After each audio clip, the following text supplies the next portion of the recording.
মানুষ কবে প্রথম আগুনের ব্যবহার শিখেছিল এই প্রশ্নের উত্তর খুঁজতে গিয়ে গুরুত্বপূর্ণ এক আবিষ্কারের মুখোমুখি হয়েছেন বিজ্ঞানীরা।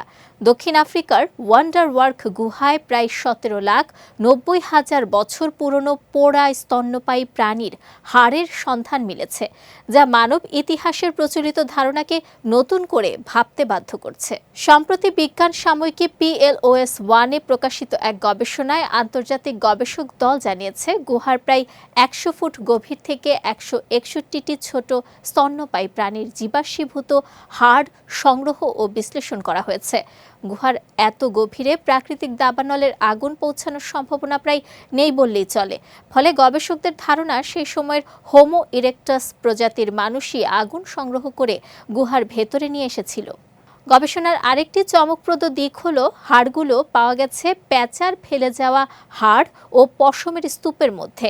বিজ্ঞানীদের মতে হোমো ইরেক্টাসরা হয়তো দাবানল বা বজ্রপাতের মাধ্যমে সৃষ্ট আগুন সংগ্রহ করত এবং গুহার ভেতরে তা জ্বালিয়ে রাখতে শুকনো পশম ও হাড়কে জ্বালানি হিসেবে ব্যবহার করত। হাড়গুলো প্রকৃত অবস্থা নিশ্চিত করতে গবেষকরা আধুনিক লুমিনেসেন্স প্রযুক্তি ব্যবহার করেন। পরীক্ষায় দেখা যায়, হাড়গুলো খনিজ পদার্থের কারণে কালো হয়নি, বরং উচ্চ তাপমাত্রার আগুনে পুড়েছিল।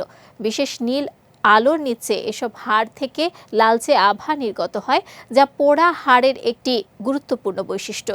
গবেষকদের মতে এই আবিষ্কার প্রমাণ করে যে প্রাচীন মানুষ আগুন নিয়ন্ত্রণ ও ব্যবহার করতে আমাদের ধারণার চেয়েও অনেক আগে সক্ষম হয়েছিল।